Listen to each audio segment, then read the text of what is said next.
जय हिंद दोस्तों। आज हम इस वीडियो में कोशिका के बारे में अध्ययन करेंगे, क्योंकि कोशिका ऐसा टॉपिक है जो आपके हर एक कंपटीशन एग्जाम में आता है। इससे भर भर के क्वेश्चन पूछे जाते हैं और यदि आप कंपटीशन वाले स्टूडेंट नहीं हैं, फिर भी कक्षा 9वीं 10वीं 11वीं 12वीं सभी एग्जाम में पूछे जाते हैं कोशिका से क्वेश्चन। तो आज हम कोशिका के बारे में अध्ययन करेंगे। तो कोशिका के बारे में अध्ययन करने से पहले हम थोड़ा सा चर्चा करेंगे बायोलॉजी के बारे में कि बायोलॉजी क्या होता है, जीव विज्ञान क्या होता है। तो देखिए, वैसे तो बायोलॉजी सजीवों का अध्ययन कहलाता है, लेकिन यदि आप परिभाषा लिखेंगे, बायोलॉजी का अध्ययन जीव विज्ञान कहलाता है, मतलब सजीवों का अध्ययन। लेकिन आप लिखेंगे इसकी परिभाषा तो क्या लिखेंगे? विज्ञान की वह शाखा जिसके अंतर्गत सजीवों का अध्ययन किया जाता है, जीव विज्ञान कहलाता है। ऐसा आप परिभाषा लिख सकते हैं। जीव विज्ञान के जनक अरस्तु हैं।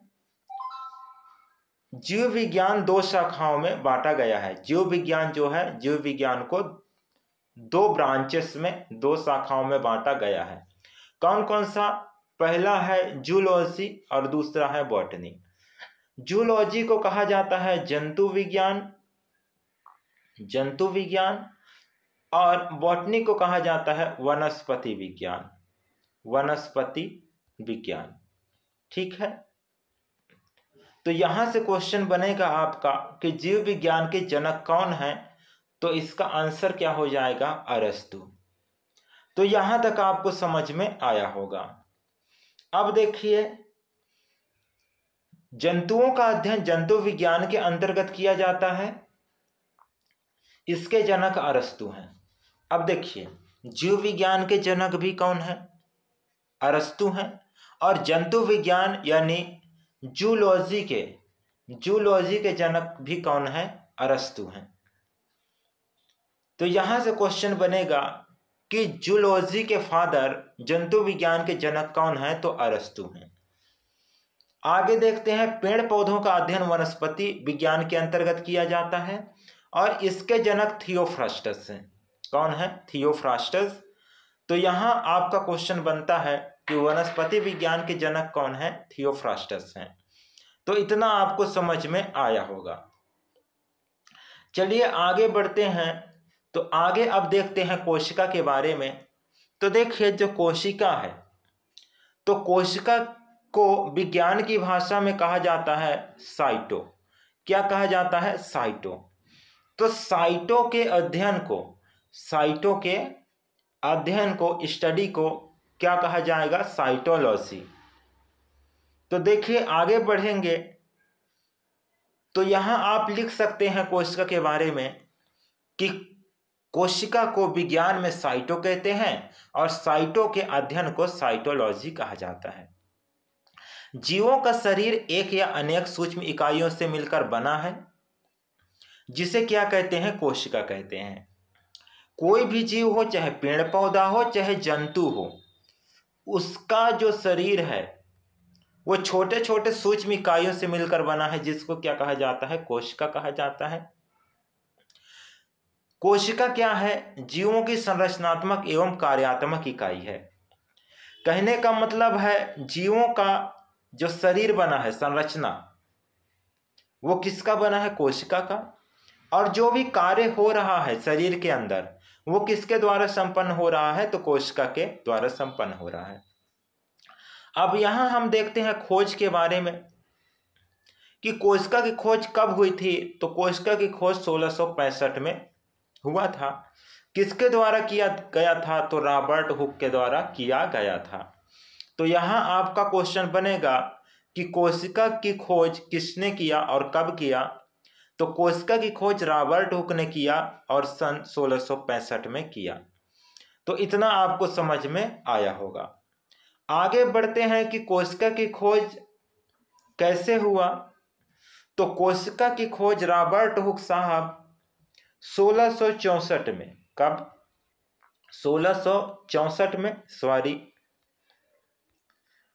1664 में बना रहे थे माइक्रोस्कोप, और जब इनका माइक्रोस्कोप बनकर तैयार हुआ तो इन्होंने प्रयोग करना चाहा कि कोई भी चीज़ हम मशीन बना रहे हैं तो उसका प्रयोग करेंगे तभी तो पता चलेगा कि वर्क कर रहा है या नहीं कर रहा है। तो 1665 में इनका माइक्रोस्कोप बनकर रेडी हुआ, और जब इन्होंने उस माइक्रोस्कोप से देखा तो इनको मधुमक्खी के छत्ते के जैसे संरचना दिखा।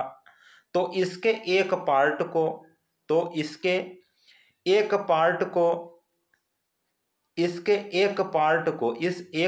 को इन्होंने कोशिका कहा। ठीक है, तो ये आपको समझ में आया होगा। चलिए आगे बढ़ते हैं। तो देखिए, जो कोशिका खोजा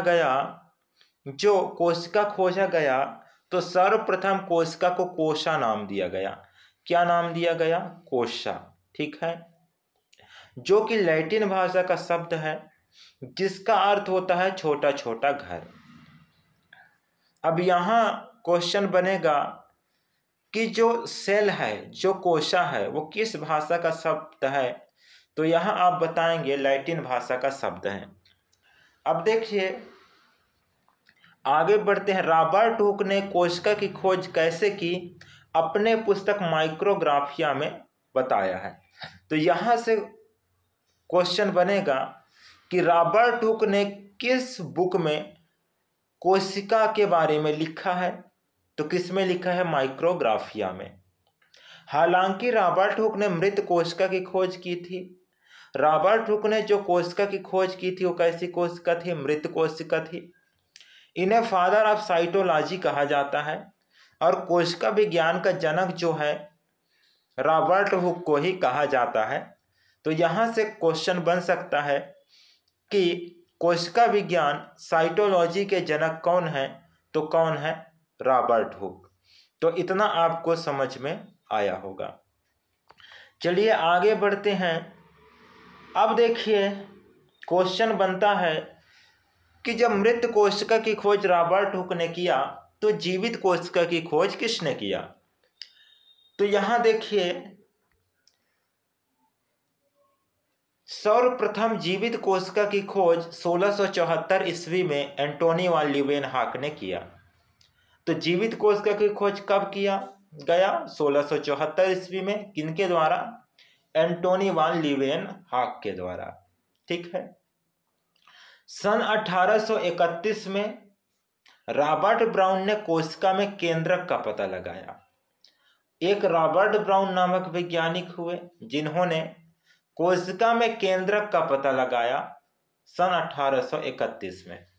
तो यहां से क्वेश्चन बनेगा कि रॉबर्ट ब्राउन ने किसकी खोज की? तो केंद्रक की। किस सन में? 1831 में। तो इतना आपको समझ में आया होगा। आगे बढ़ते हैं। तो कोशिका सिद्धांत क्या है? तो देखिए जो कोशिका सिद्धांत है तो इसमें बताया गया कि कोई भी पेड़ पौधा है या कोई भी जंतु है, इनका जो रचना हुआ है, इनकी सबसे छोटी इकाई जो है कोशिका है। मतलब कोई भी जीव का निर्माण कोशिका के द्वारा ही होता है, ये कोशिका सिद्धांत में बताया गया। तो कोशिका सिद्धांत किन वैज्ञानिकों द्वारा दिया गया? तो एक वैज्ञानिक हुए स्वान और दूसरा वैज्ञानिक हुए स्लाइडेन। अब देखिए जो स्लाइडेन थे वो जर्मन वैज्ञानिक थे। कैसे वैज्ञानिक थे? जर्मनी के वैज्ञानिक थे। ठीक ना। और जो स्वान थे ये ब्रिटिश वैज्ञानिक थे। ठीक ना। ब्रिटिश वैज्ञानिक थे। कौन? स्वान। और इन्हीं के द्वारा बताया गया किनके बारे में? कोशिका सिद्धांत के बारे में। तो जो स्वान थे वो जंतु विज्ञान शास्त्री थे, जंतु विज्ञान के क्षेत्र में इन्होंने बताया, और जो स्लाइडेन थे वो वनस्पति विज्ञान के क्षेत्र में बताया। तो देखिए जो कोशिकाएं हैं इन्होंने क्या बताया? जंतुओं और पादपों का रचनात्मक इकाई है। क्या? कोशिका है, इनके द्वारा बताया गया। तो यहां से क्वेश्चन बनेगा कि कोशिका सिद्धांत किनके द्वारा दिया गया? तो स्वान और स्लाइडेन के द्वारा दिया गया। तो इतना आपको समझ में आया होगा। अब देखिए कोशिका सिद्धांत को हम यदि सरल भाषा में देखें तो देखिए, शरीर कोशिकाओं से बना है, अतः कोशिका किसी भी जीवधारी के शरीर की सबसे छोटी इकाई है।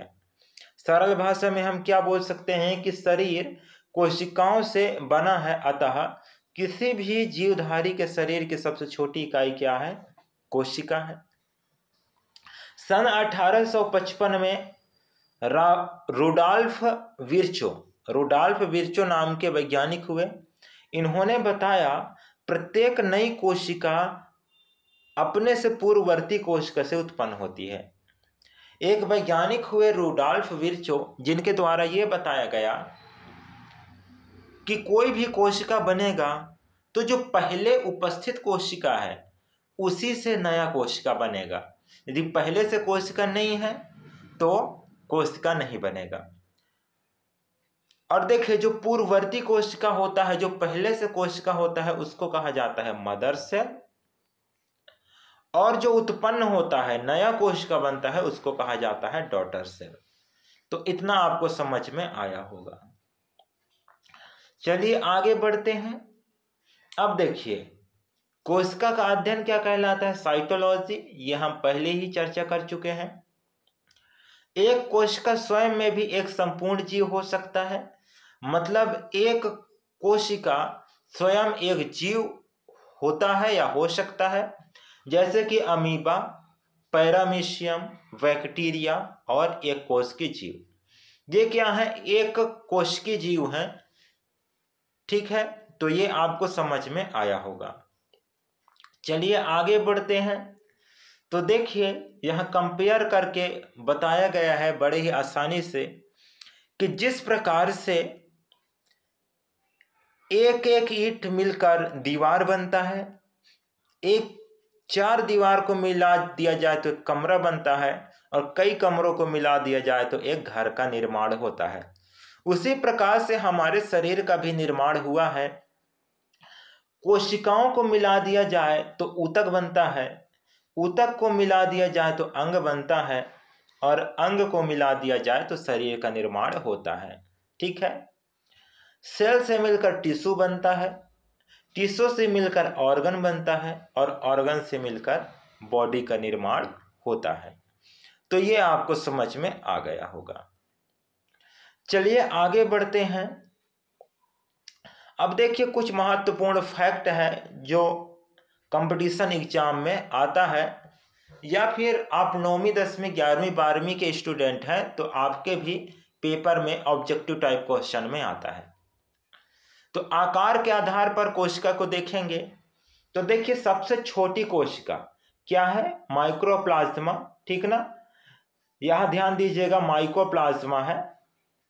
सबसे बड़ी कोशिका क्या होता है? शुतुरमुर्ग का अंडा होता है। सबसे लंबी कोशिका मानव में होता है, कौन सा? तंत्रिका कोशिका। सॉरी, यहां पर क्या कर लीजिएगा, यहां तंत्र नहीं होता है, कोशिका होता है, तंत्रिका कोशिका। ठीक है, तो इसको लिख लीजिएगा। ये कहाँ पाया जाता है? ब्रेन में, और इसी को क्या कहा जाता है? स्नायु कोशिका।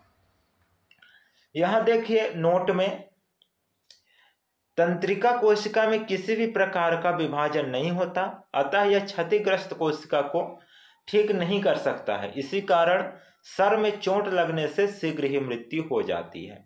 ठीक है, जो तंत्रिका कोशिका होती है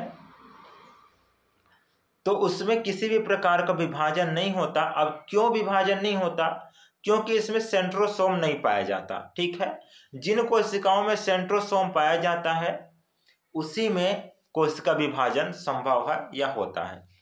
लेकिन यह सिर्फ जंतु कोशिकाओं की बात हो रही है। पादप कोशिका में प्लेटलेट्स पाए जाते हैं, तो प्लेटलेट्स की वजह से कोशिका विभाजन होता है। किसमें? पादप कोशिका में, प्लांट सेल में, जिसकी चर्चा हम आगे करेंगे। इतना आपको समझ में आया होगा। आगे बढ़ते हैं तो देखिए, और फैक्ट है।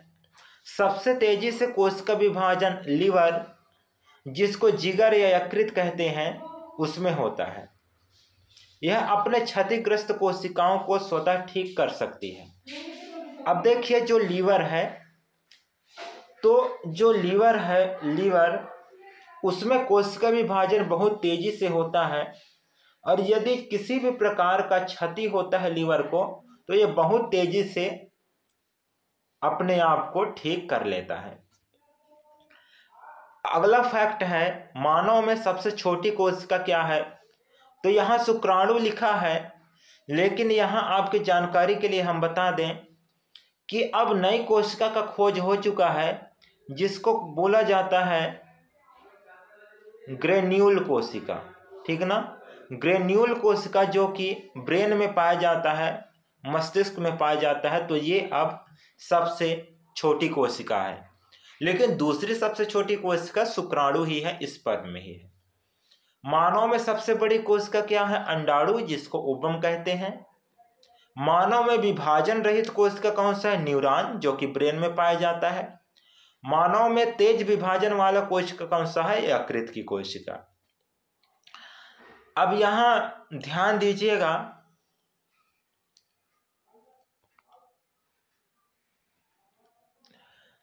कि कोशिका को मापने की छोटी जो इकाई है वो माइक्रोन होती है या माइक्रोमीटर होती है। ठीक ना, कोशिका को मापने की जो इकाई है वो क्या है? माइक्रोन है।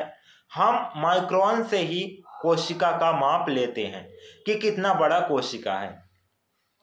अब देखिए, जो लाइफ है, लाइफ जीवन, वो या तो कोशिकी होगा, या तो कोशिका में होगा, या तो अकोशिकी होगा। तो ये अकोशिकी क्या होते हैं? विषाणु होते हैं, वायरस होते हैं। ठीक है, अकोशिकी कौन होते हैं? विषाणु होते हैं। वैसे तो जो वायरस होते हैं, जो विषाणु होते हैं, उसको जीवन और मृत्यु के बीच की कड़ी माना जाता है। ना तो वायरस जीवित हैं और ना ही मृत हैं। तो यहाँ आपको समझ में आया होगा। तो यहाँ से आपका क्वेश्चन बनेगा कि कोशिका को मापने की इकाई क्या है? तो क्या बताएंगे? माइक्रोन या माइक्रोमीटर। तो इतना आपको समझ में आया होगा। तो आज के लिए बस इतना ही। फिर नेक्स्ट वीडियो में हम आगे देखेंगे सेल टॉपिक को ही। यदि आपको वीडियो पसंद आया हो तो वीडियो को लाइक कीजिए, और ऐसे ही इम्पोर्टेंट जानकारी के लिए हमारे चैनल को सब्सक्राइब जरूर कीजिए। और यदि आपको पीडीएफ चाहिए इस वीडियो का, तो आपको पीडीएफ मिल जाएगा। इसी वीडियो के डिस्क्रिप्शन में आपको मिलेगा हमारे टेलीग्राम चैनल का लिंक। तो आप टेलीग्राम चैनल को ज्वाइन कर लीजिएगा। वहाँ बहुत सारे जो पीडीएफ हैं वो पहले से ही अपलोड हैं, और जो हम अभी वीडियो बना रहे हैं इसका पीडीएफ हम अभी अपलोड कर देंगे। तो आज के लिए बस इतना ही। फिर मिलेंगे नेक्स्ट वीडियो में। धन्यवाद।